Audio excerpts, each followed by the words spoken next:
నమస్తే welcome to Sriprabha news. ముందుగా headlines. పోలవరానికి సీఎం చంద్రబాబు నాయుడు ప్రాజెక్టు క్షేత్రస్థాయి పర్యటనకు శ్రీకారం. పురపాలక శాఖ మంత్రిగా బాధ్యతలు స్వీకరించిన నారాయణ నిర్దిష్ట కాలపరిమితి రాజధాని అమరావతి నిర్మాణం పూర్తి చేస్తామని వెల్లడి. వైద్య ఆరోగ్య శాఖ మంత్రిగా బాధ్యతలు స్వీకరించిన మంత్రి సత్యకుమార్ వైసీపీ పాలన వ్యవస్థలన్నీ నిర్వీర్యం అయ్యాయని ఆరోపణ. ఏపీ నూతన సీఎం చంద్రబాబు నాయుడు క్షేత్రస్థాయి పర్యటనకు శ్రీకారం చుడుతున్నారు. ముఖ్యమంత్రిగా బాధ్యతలు చేపట్టాక తొలి పర్యటనగా నేడు పోలవరంలో పర్యటిస్తున్నారు. పోలవరం ప్రాజెక్టు పనులను మళ్లీ పరుగులు తీయించాలని కూటమి ప్రభుత్వం నిర్ణయించిన నేపథ్యంలో చంద్రబాబు నాయుడు పోలవరానికి వెళ్లారు. 2014లో చంద్రబాబు నాయుడు సీఎం అయ్యాక ప్రతి సోమవారం నాడు పోలవరం పర్యటన గాని పోలవరానికి సంబంధించి సమీక్ష గాని జరిగేవి. ఇప్పుడు కూడా అదే ఆనవాయితీ కొనసాగించాలని టీడీపీ అధినేత చంద్రబాబు నాయుడు నిర్ణయించారు. ఉదయం 11 గంటలకు సీఎం చంద్రబాబు నాయుడు పోలవరం చేరుకున్నారు. ప్రాజెక్టులోని అన్ని విభాగాలను పరిశీలించి పోలవరం ప్రాజెక్టు అధికారులు, జలవనరుల శాఖ అధికారులతో సమీక్ష సమావేశం నిర్వహించనున్నారు. పోలవరం ప్రాజెక్టు పనులను మళ్లీ పరుగులు తీయించాలని కూటమి ప్రభుత్వం నిర్ణయించింది. జనసేన అధినేత పవన్ కళ్యాణ్ పదవి బాధ్యతల స్వీకరణకు ముహూర్తం ఖరారైంది. జూన్ 19న పవన్ కళ్యాణ్ డిప్యూటీ సీఎంగా బాధ్యతలు చేపట్టనున్నారు. ఇటీవల ఎన్నికల్లో పవన్ కళ్యాణ్ పిఠాపురం అసెంబ్లీ స్థానం నుంచి ఆయన జయకేతనం ఎగరవేశారు. జనసేనాని పవన్ కళ్యాణ్ ఏపీ డిప్యూటీ సీఎంగా నియమితులయ్యారు. ఆయనకు గ్రామీణాభివృద్ధి, పంచాయతీరాజ్, గ్రామీణ నీటి సరఫరా, పర్యావరణం, అడవులు, సైన్స్ అండ్ టెక్నాలజీ మంత్రిత్వ శాఖలు కేటాయించారు. పవన్ కళ్యాణ్ పదవి బాధ్యతల స్వీకరణకు ముహూర్తం ఖరారైంది. జూన్ 19న పవన్ కళ్యాణ్ డిప్యూటీ సీఎంగా బాధ్యతలు చేపట్టనున్నారు. ఇటీవల ఎన్నికల్లో పవన్ కళ్యాణ్ పిఠాపురం అసెంబ్లీ నుంచి జయకేతనం ఎగరవేశారు. వైసీపీ అభ్యర్థి వంగ గీతపై 70,279 ఓట్ల భారీ మెజారిటీతో గెలుపొందారు. అసెంబ్లీ ఎన్నికల్లో కూటమికి 164 స్థానాలు రాగా వైసీపీకి 11 స్థానాలు దక్కాయి. నిర్దిష్ట కాల పరిమితితో రాజధాని అమరావతి నిర్మాణం పూర్తి చేస్తామని పురపాలక శాఖ మంత్రి నారాయణ తెలిపారు. పురపాలక పట్టణాభివృద్ధి శాఖ మంత్రిగా ఆయన సచివాలయంలో బాధ్యతలు స్వీకరించారు. గత ప్రభుత్వం రాజధానిని విధ్వంసం చేసిందని మండిపడ్డారు. అమరావతిపై న్యాయస్థానాల్లో ఉన్న చిక్కులను తొలగించి న్యాయం చేస్తామన్నారు. అధికారులతో చర్చించి పనులను స్టేటస్ తెలుసుకుని ప్రారంభిస్తామన్నారు. రాష్ట్ర పట్టణాభివృద్ధి శాఖ మంత్రిగా పొంగునూరు నారాయణ బాధ్యతలు స్వీకరించారు. మేళ్ల తాళాలతో సచివాలయానికి వచ్చిన మంత్రి నారాయణకు పట్టణాభివృద్ధి శాఖ స్పెషల్ సీఎస్ శ్రీలక్ష్మి స్వాగతం పలికారు. 2014-19 మధ్య కాలంలో మంత్రిగా ఏ ఛాంబర్లో అయితే విధులు నిర్వహించారో అదే ఛాంబర్లో ఆయన బాధ్యతలను స్వీకరించారు. ఈ సందర్భంగా ఆయనకు పలువురు అధికారులు అభినందనలు తెలిపారు. అనంతరం ఆయన మీడియాతో మాట్లాడుతూ ఏపీ రాజధాని అమరావతి కోసం 32,000 ఎకరాలు ఎటువంటి లిటిగేషన్ లేకుండా సేకరించామని, అయితే గత ప్రభుత్వం దాన్ని నిర్లక్ష్యం చేసిందని తెలిపారు. అలాగే ఏపీ ప్రజల శ్రేయస్సు కోసం అమరావతి రాజధానిని పూర్తి చేయటమే ప్రధాన లక్ష్యంగా పనిచేస్తామని ఆయన తెలిపారు. 2.5 ఏళ్లలో అమరావతిని నిర్మించి దేశంలో టాప్ 5 రాజధానులు ఒకటిగా తీర్చిదిద్దుతామని ఆయన ధీమా వ్యక్తం చేశారు. అయితే ఈ యొక్క మున్సిపల్ శాఖలో అతి ముఖ్యమైనది అమరావతి రాజధాని డెవలప్మెంట్. క్యాపిటల్ సిటీ 217 చదరపు కిలోమీటర్లతో ఆ రోజు ఇక్కడ క్యాపిటల్ సిటీని డిజైన్ చేయడం జరిగింది. దానికి సంబంధించి 48,000 కోట్ల రూపాయలతో టెండర్లు పిలవటం, వర్క్ స్టార్ట్ చేయడం జరిగింది. దాదాపు 9,000 కోట్ల రూపాయలు పేమెంట్స్ కూడా అప్పుడు పే చేసాం. ఆ రోజు ముఖ్యమంత్రిగా ఉన్న నారా చంద్రబాబు నాయుడు గారు నాకు ఒకటే చెప్పారు, ప్రపంచంలో ఉన్న టాప్ 5 రాజధానిలో ఒకటి చేయాలని. ప్రపంచంలో ఉన్న టాప్ 5 రాజధానిలో ఒకటిగా ఉండాలి. ఒక డిజైన్లే కాదు, ఇక్కడ చేసే ప్రతి పని వల్ల ఆర్థికంగా రాష్ట్రం డెవలప్ కావాలి. ఇక్కడ ఏ యాక్టివిటీ చేసినా దానివల్ల రాష్ట్రంలో ఉన్న పాత జిల్లాలు 13 జిల్లాల్లో ఆర్థికంగా పెరగాలి. బిల్డింగ్లే కాదు, అలా యాక్చువల్గా డిజైన్ చేసాం. దానికి సింగపూర్ గవర్నమెంట్ వాళ్ళ సపోర్ట్ తీసుకున్నాం. నార్మన్ ఫాస్టర్ అండ్ పార్ట్నర్స్ వాళ్ళకి డిజైన్ ఇచ్చి ఫైనల్గా వాళ్ళ దగ్గర డిజైన్ చేయించాం. తర్వాత రోడ్లు, డ్రైన్స్, డ్రింకింగ్ వాటర్, ఈ ప్రాజెక్టులన్నీ టెండర్లు ఇచ్చాం. అన్నీ ఆల్మోస్ట్ ఆల్ వాటిలో మెజారిటీ పార్ట్ కూడా కవర్ అయింది. అయితే అధికారుల కోసంగా హౌసెస్ షీర్వాల్ టెక్నాలజీలో దాదాపు 90% అయిపోయినాయి. మంత్రులకు కావచ్చు, సెక్రటరీలకు కావచ్చు, రకరకాల గ్రేడ్ అధికారులకు కావచ్చు చేసాం. అదేవిధంగా ఇవన్నీ చేయటానికి రైతులు, ఈరోజు నేను చెప్తున్నాను, రైతులు ఇక్కడ వెనకాల ఉన్నారు. 2015 జనవరి 1 ల్యాండ్ పూలింగ్ నోటిఫికేషన్ ఇస్తే 2015 ఫిబ్రవరి 28వ తేదీ అర్ధరాత్రికి 34,000 ఎకరాలని ఒక చిన్న లిటికేషన్లో కూడా లేకుండా రాజధాని కట్టడానికి రైతులు ఇచ్చారు. అది మా ముఖ్యమంత్రి గారి మీద నమ్మకంతో ఇక్కడ ఒక మంచి క్యాపిటల్ డెవలప్ చేస్తాం అనే ఉద్దేశం తెచ్చారు. రాష్ట్ర రాజధానికి ఇచ్చారు. అట్లాంటి రాష్ట్ర రాజధాని యాక్చువల్గా గత ప్రభుత్వం పూర్తిగా నిర్విరామం చేసి 3 రాజధానులు అంటూ మూడు ముక్కలాట ఆడి పూర్తిగా నాశనం చేశారు. రైతులకు ఇవ్వాల్సిన కౌలు గీవులు కూడా సరిగా ఇవ్వక వాళ్ళని నానా ఇబ్బందులు పెట్టారు. ఏదేమైనప్పటికీ ప్రజలు ఈ అరాచక పాలన చూసి విసిగిపోయి ఈరోజు ఎన్డీఏ కూటమికి 164 సీట్లు ఇచ్చారు. వైసీపీ పాలనలో వ్యవస్థలన్నీ నిర్వీర్యం అయ్యాయని ఆంధ్రప్రదేశ్ వైద్య ఆరోగ్య శాఖ మంత్రి సత్యకుమార్ యాదవ్ ఆరోపించారు. ఆరోగ్య శాఖలో గత వైసీపీ ప్రభుత్వంలో జరిగిన అక్రమాలు వెలికితీస్తామని అన్నారు. ప్రతి హాస్పిటల్లో మౌలిక వసతులు కల్పించి కార్పొరేట్ హాస్పిటల్కు ధీటుగా అభివృద్ధి చేస్తామని మంత్రి స్పష్టం చేశారు. వైసీపీ పాలనలో వ్యవస్థలన్నీ నిర్వీర్యం అయ్యాయని ఆంధ్రప్రదేశ్ వైద్య ఆరోగ్య శాఖ మంత్రి సత్యకుమార్ యాదవ్ అన్నారు. గత ప్రభుత్వంలో అన్ని రంగాలు వెనుకబడ్డాయన్నారు. ఆరోగ్య శాఖ మంత్రిగా తనకు కీలక బాధ్యతలు అప్పగించిన సీఎం చంద్రబాబు నాయుడు, ఉప ముఖ్యమంత్రి పవన్ కళ్యాణ్కు ధన్యవాదాలు తెలిపారు. తనపై నమ్మకం ఉంచినందుకు కృతజ్ఞతలు తెలియజేశారు. ఎన్డీఏ పాలనలో అభివృద్ధి అంటే ఎలా ఉంటుందో చేసి చూపిస్తామని ధీమా వ్యక్తం చేశారు. ఆరోగ్య శాఖలో గత వైసీపీ ప్రభుత్వంలో జరిగిన అక్రమాలు వెలికితీస్తామని ఈ సందర్భంగా పేర్కొన్నారు. ప్రతి హాస్పిటల్లో మౌలిక వసతులు కల్పించి కార్పొరేట్ హాస్పిటల్కు ధీటుగా అభివృద్ధి చేస్తామని చెప్పుకొచ్చారు. పేదలకు మెరుగైన మంచి వైద్య సేవలు అందించడమే కూటమి ప్రభుత్వ లక్ష్యమన్నారు. మంత్రి సత్యకుమార్, మోడీ, చంద్రబాబు నాయుడు, పవన్ కళ్యాణ్ ఆధ్వర్యంలో ఆంధ్రప్రదేశ్ను అన్ని విధాలా అభివృద్ధి చేస్తామని అన్నారు. భారతీయ జనతా పార్టీ ఒక సామాన్య కార్యకర్తనైన నన్ను కూటమి తరపున ఎమ్మెల్యేగా, తర్వాత ఆరోగ్య, కుటుంబ సంక్షేమ, వైద్య విద్యా శాఖ మంత్రిగా నియమించినందుకు దేశ ప్రధాని నరేంద్ర మోడీ గారికి, రాష్ట్ర ముఖ్యమంత్రి వర్యులు చంద్రబాబు నాయుడు గారికి ధన్యవాదాలు తెలియజేస్తున్నాను. ప్రజలందరికీ కూడా అర్హులైన ప్రతి ఒక్కరికి మెరుగైన వైద్యం అందించడం, పిఎస్సీల నుంచి సిహెచ్సీల దాకా ప్రతి ప్రభుత్వ ఆసుపత్రుల్లో కూడా మౌలిక సదుపాయాల కల్పన చేయడం, ప్రతి ఆసుపత్రిలో మెడికల్ ఎక్విప్మెంట్, కావాల్సిన మెడికల్ ఎక్విప్మెంట్ అందుబాటులో ఉండేలా చేయడం, గ్రామాల్లో కూడా ఆశా, ఏఎన్ఎం, విలేజ్ క్లినిక్ల ద్వారా మెరుగైన వైద్యం అందుబాటులో ఉండేలా చేయడం ఈ ప్రభుత్వ బాధ్యత. అందుకే మొట్టమొదటిగా ఇవాళ బాధ్యతలు చేపట్టున్న సందర్భంగా ఈ రాష్ట్రంలో విద్యను అభ్యసిస్తున్న 18 సంవత్సరాల లోపు పిల్లలు ఎవరైతే ఉన్నారో వాళ్ళందరికీ కూడా రాష్ట్రీయ బాల స్వాస్థ్య కార్యక్రమం ద్వారా స్క్రీనింగ్ చేయడం, అనారోగ్యం పాలు పడకుండా ప్రివెంటివ్ మెజర్స్ తీసుకోవడం, దాని మీద సంతకం పెట్టడం జరిగింది. ఈ రాష్ట్రంలో మొత్తం 5,30,00,000 మందికి స్క్రీనింగ్ ఏర్పాటు చేయడం కోసం ఇవాళ రెండో ఫైల్ మీద సంతకం చేయడం జరిగింది. తద్వారా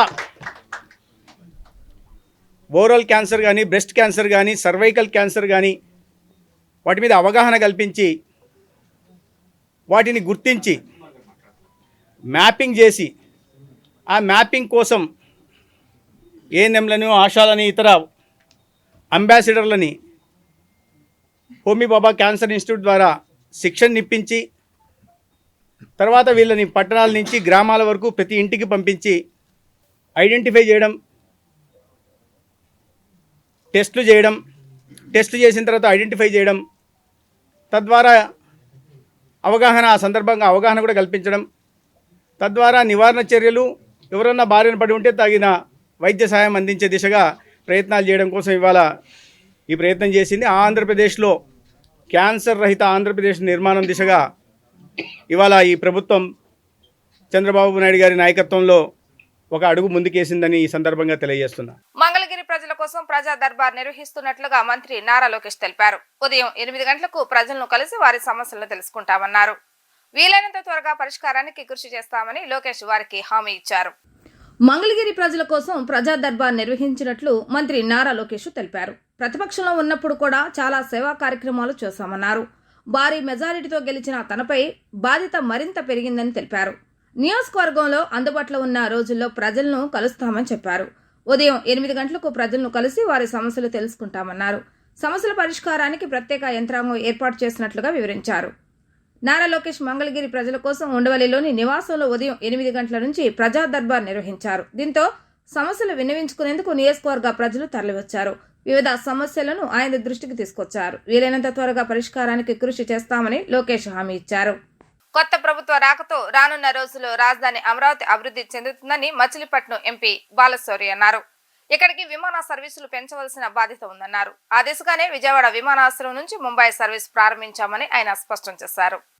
రాష్ట్ర రాజధాని విజయవాడ అంతర్జాతీయ విమానాశ్రయం నుంచి దేశ ఆర్థిక రాజధాని ముంబైకి శనివారం రాత్రి 7:10 కొత్త విమాన సర్వీసు బయలుదేరింది. 180 సీట్ల సామర్థ్యంతో ఉన్న ఈ ఎయిర్ ఇండియా డైలీ ఫ్లైట్ ను మచిలీపట్నం, విజయవాడ ఎంపీలు వల్లభనేని బాలశౌరి, కేశినేని చిన్ని ప్రారంభించారు. తొలి రోజు ముంబై నుంచి 153 మంది ప్రయాణికులు విజయవాడకు రాగా ఇక్కడి నుంచి 142 మంది ముంబై వెళ్లారు.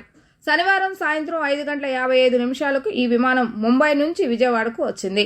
ఇది రన్వేపై ల్యాండ్ కాగానే ఎయిర్ ఇండియా అధికారులు నీళ్లు చల్లి ఘన స్వాగతం పలికారు. అనంతరం ఎయిర్పోర్ట్ టెర్మినల్ బిల్డింగ్ పై కేక్ కట్ చేశారు. ఎంపీలు వల్లభనేని బాలశౌరి, కేశినేని చిన్ని ముఖ్య అతిథులుగా పాల్గొని విమాన సర్వీసును ప్రారంభించారు.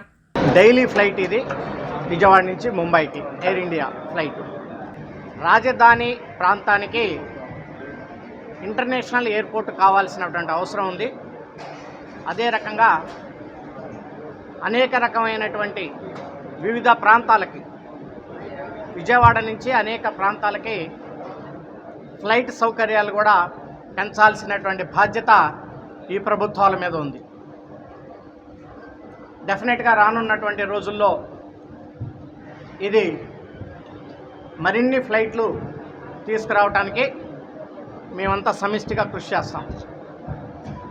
మనకి ఇంకొక లక్ ఏంటంటే సివిల్ ఏవియేషన్ మినిస్టర్, పౌర విమాన శాఖ మంత్రివర్యులు మన రాష్ట్రానికి సంబంధించినటువంటి రామ్మోహన్ నాయుడు గారే క్యాబినెట్ మినిస్టర్ అయ్యారు. తద్వారా మనకి ఎయిర్పోర్ట్ అభివృద్ధి చేసుకోవటంలో విజయవాడ నుంచి ఈ గన్నవరం ఎయిర్పోర్ట్ నుంచి అనేక ప్రాంతాలకి మరిన్ని ఫ్లైట్లు తీసుకురావడానికి కూడా చాలా సులువుగా ఉంటుంది. ఈ ఫ్లైటు 3:50 విజయవాడలో బయలుదేరి ముంబైలో బయలుదేరి 5:50 విజయవాడలో ల్యాండ్ అవుతుంది ఎయిర్ ఇండియా ఫ్లైట్. అదే రకంగా రిటర్న్ ఫ్లైటు ఈవినింగ్ 7:10 ఇక్కడి నుంచి డిపార్చర్ టైము 9 గంటలకి ముంబైలో ల్యాండ్ అవుతుంది. ముంబై అనగానే మనందరికీ తెలుసు, భారతదేశానికి ఆర్థిక రాజధాని, ఫైనాన్షియల్ క్యాపిటల్ అనుకుంటాం మనం. ఇక్కడి నుంచి విజయవాడ నుంచి అనేక ప్రాంతాలకు వెళ్ళేటువంటి ప్యాసింజర్స్కి కనెక్టింగ్ ఫ్లైట్స్, అంటే ఈ ప్రాంతంలో ఉన్నటువంటి ప్రజానికం ముంబై ద్వారా అనేక ఇతర దేశాలకు వెళ్ళేటువంటి వాళ్ళు, ఆఫ్రికా దేశాలకు కానీ, గల్ఫ్ దేశాలకు కానీ, అలాగే అమెరికాకు కానీ, యూరప్ కానీ వెళ్ళేటువంటి ఫ్లైట్స్కి ఈ ఫ్లైటు చక్కటి కనెక్టివిటీ ఉన్నటువంటి ఫ్లైట్.